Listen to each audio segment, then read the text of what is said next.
Salut mes petits chats, j'espère que vous allez bien. Je vous retrouve aujourd'hui pour une nouvelle vidéo et comme vous avez pu le voir, grâce au décor, on est dans un tag papote.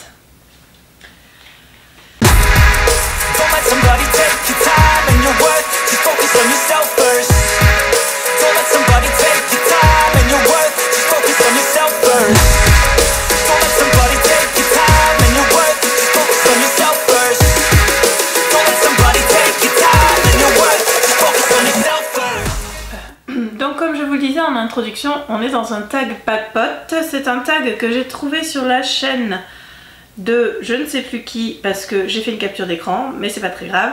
À la base, je vous mettrai le lien en barre d'infos, et à la base c'est un tag qui a été créé par Penguin Random House. Comme d'habitude, je vais vous traduire les questions au fur et à mesure, j'ai mon téléphone là. Et il y a donc 8 questions, le tag s'appelle I am the reader book tag, donc je suis un lecteur, une lectrice. Première question, choisis un mot qui peut décrire ce que c'est que d'être un lecteur. Et j'ai envie de dire que c'est passionné. Parce que la plupart des lecteurs sont passionnés par la lecture. Enfin la plupart des lecteurs à mon niveau, j'ai envie de dire, enfin mon niveau. Bref, vous avez compris, au vôtre aussi, on est passionné, on aime lire. On pourrait passer des heures à lire, on pourrait faire que ça. Et la lecture c'est vraiment une passion. Et ça nous apporte énormément de choses. Et donc du coup, ouais, je crois que le mot qui décrit le mieux les lecteurs, pour moi, c'est passionné. Question numéro 2. Quel est le tout premier livre dont tu es tombée amoureuse? Alors, je pense, mais je ne suis pas sûre, que le premier livre dont je suis tombée amoureuse, c'est Jane Eyre de Charlotte Brontë. Ça, c'est l'exemplaire de ma maman. Donc elle l'a eu quand elle avait 10 ans. Donc celui-ci date de 1960, donc elle l'a lu en 62. Moi je l'ai lu quand j'ai eu 10 ans aussi, donc en 91. Voilà, c'est moi qui ai récupéré l'exemplaire de ma mère et je l'aime beaucoup. Jane Eyre, voilà, je l'ai lu quand j'avais 10 ans parce qu'elle l'avait lu quand elle avait 10 ans, qu'elle avait beaucoup aimé. Il y a peut-être eu d'autres romans avant que j'ai aimé, mais c'est de celui-ci dont je me rappelle le plus, enfin le plus vieux dont je me rappelle, c'est Jane Eyre, que j'ai adoré. Voilà, Jane Eyre, j'ai adoré ce bouquin. Et voilà, c'est une place particulière parce que surtout c'est ce livre là que j'ai lu, c'est cet exemplaire là que j'ai lu qui est celui de ma maman, que sa marraine lui avait offert pour ses 10 ans. Il y a du scotch parce qu'il est abîmé, mais je sais qu'on le gardera toujours. Donc voilà, c'est Jane Eyre, Jane Eyre, mon premier coup de cœur. Question numéro 3, hardcover, paperback, ebook ou audiobook? Alors, paperback, ebook. En fait, j'écoute en audiobook des livres, mais en général j'écoute des livres que j'ai déjà lus parce que je fais autre chose en même temps, soit quand je suis en voiture ou alors quand je vais au sport, toute seule, ce qui est rare, mais du coup là je vais écouter des audiobooks. Quand j'ai de la route à faire, je vais écouter des audiobooks. Donc du coup je préfère écouter un livre que j'ai déjà lu parce que je peux me concentrer sur autre chose en même temps. Sans perdre de mon expérience audio. Je trouve ça vraiment bien les audiobooks, suivant les narrateurs, c'est vraiment très bien. Je suis en train d'écouter les Dead 200 en français et franchement c'est pas mal. Le narrateur est correct et c'est très fort et je les aime 3-4, je les aime vraiment beaucoup. Donc je vous les conseille et sinon les audiobooks c'est plutôt sympa. Les hardbacks, donc je sais jamais si on dit broché ou relié en français, c'est ça, hein, c'est les livres avec les couvertures épaisses. J'en ai quelques-uns, mais en fait si c'est juste pour avoir la couverture épaisse, je vois pas l'intérêt. Alors j'en ai un que j'ai acheté parce que c'est des potes auteurs qui les ont publiés, mais je préfère soit quand il y a une jaquette, soit quand il y a des choses sur les tranches ou quand il y a vraiment quelque chose d'autre que juste la couverture en dur. En fait je vois pas trop l'intérêt, c'est plus cher, c'est plus lourd à lire. Et je trouve pas ça spécialement joli. Alors aux États-Unis ils ont des hardbacks qui sont juste magnifiques avec des tranches, avec des dessins, enfin c'est juste trop beau, donc oui, mais sinon en règle générale voilà. Ou alors il faut qu'il y ait des trucs sur la couverture comme sur Tom DeWitt où il y a l'intégrale d'élite où il y a du truc doré où c'est joli. J'ai Prince Captif, pas du tout. J'ai Dark Rise aussi en hardback, mais parce que les tranches sont super jolies. Mais sinon je préfère largement les paperbacks que les hardbacks. Et les e-books, ça je vous en ai déjà parlé il n'y a pas longtemps, donc on va pas revenir dessus. Question numéro 4. De quelle manière la lecture a façonné ton identité? Alors, je lis depuis que je sais lire, donc depuis que j'ai 6 ans. J'ai toujours lu. Mes parents lisaient énormément et donc ils nous ont passé leur amour de la lecture. Il y a toujours eu des livres autour de nous. Ma mère nous racontait quand on était petits des livres qu'elle lisait pour nous faire manger notre soupe. Voilà, la lecture, je ne peux même pas dire à quel point ça a façonné ma personnalité, dans le sens où la lecture fait partie de moi. J'ai toujours lu, à une exception près, une période où je lisais moins parce que j'étais en couple et que mon conjoint...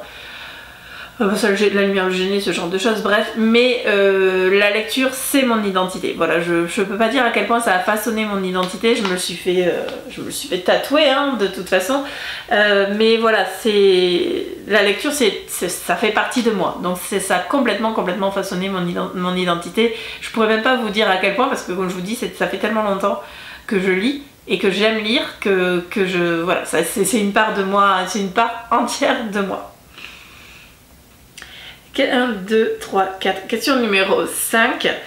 Quel livre lis-tu quand tu as besoin d'être réconforté? Alors, j'ai plusieurs romances doudou, mais je me rends compte que c'est celui-ci, Nouveau départ de Terry Michaels, qui est un roman que je lis souvent, que je relis très souvent, et que j'aime beaucoup parce que c'est une de mes lectures doudou. Alors, en général, je vais lire des romans qui me font rire, ou voilà, des romans où je sais que je vais retrouver des personnages que j'aime beaucoup, ou des histoires que j'aime. Et celui-ci en particulier est un roman que je relis quand j'ai pas le moral. Question numéro 7, je crois, ça doit être la 20-dernière. Non, du coup on doit être à la 6. 1, 2, 3, 4, 5, donc 6. Qui t'a appris à être un lecteur, ou est-ce que tu l'es devenu tout seul? Alors comme je vous l'ai dit, c'est mes parents qui lisaient beaucoup, des choses totalement différentes, de tout. Et je les ai toujours vus lire, ils nous ont toujours beaucoup raconté des histoires. Aller nous montrer les livres, il y avait des livres partout à la maison. Mon père lisait plutôt de la science-fiction, il lisait aussi, il adorait l'Iliade et l'Odyssée, que j'ai jamais lu, hein. Mais il nous a raconté les histoires, on nous a toujours raconté des histoires et donné envie de lire en fait. Et voilà, et je suis contente de voir que ma nièce a repris le flambeau. Mon frère, ma belle-sœur lisent aussi énormément et ma mère aussi aujourd'hui lit toujours beaucoup. Mon père aussi, enfin voilà, on est des gros lecteurs dans la famille et c'est quelque chose qui se passe de génération en génération. Je suis contente parce que c'est juste génial en fait, voilà. Donc c'est une passion qu'on partage dans la famille depuis toujours. Question numéro 7. Décris ton endroit préféré pour lire, de rêve. Donc ma bibliothèque c'est déjà mon endroit préféré pour lire, ça vous le savez. Il manque pas grand chose.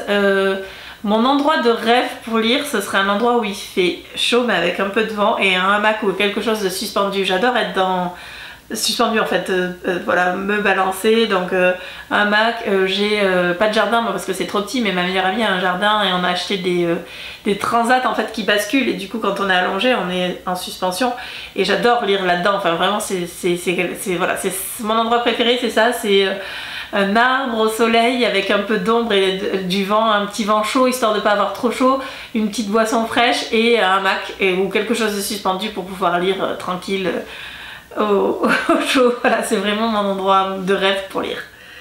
8e et dernière question. Quel livre a changé la façon dont tu agis ou dont tu vois la vie? Alors, le livre qui m'a changé, qui a changé ma façon de voir la vie, c'est La Nuit des Temps de Barjavel. Je sais plus quel âge j'avais la première fois que je l'ai lu, mais je l'ai adoré. Et je pourrais pas vous dire en quoi il a changé ma façon de voir les choses, mais c'est un bouquin qui m'a beaucoup touchée, qui m'a... voilà. Et oui, il a changé ma perception des choses, de l'autre, de la différence, de plein de choses.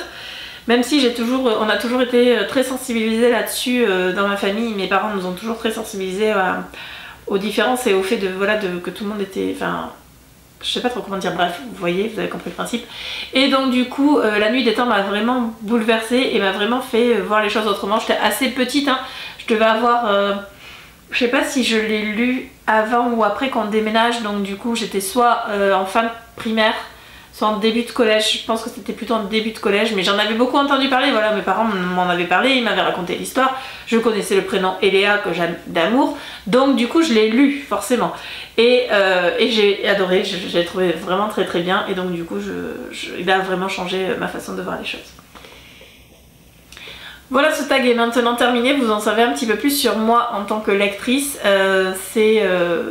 Vous avez dû le voir, c'est un sujet qui me touche parce que c'est une part de moi. C'est une part de moi grâce à mes parents et du coup, forcément que parler de lecture, c'est quelque chose que j'aime faire. N'hésitez pas à me dire en commentaire vous si vous avez certaines réponses aux questions que j'ai posées ou même toutes, vraiment ce qui vous passe par la tête. Je vous souhaite une très bonne journée et je vous dis à très bientôt pour une nouvelle vidéo. Salut!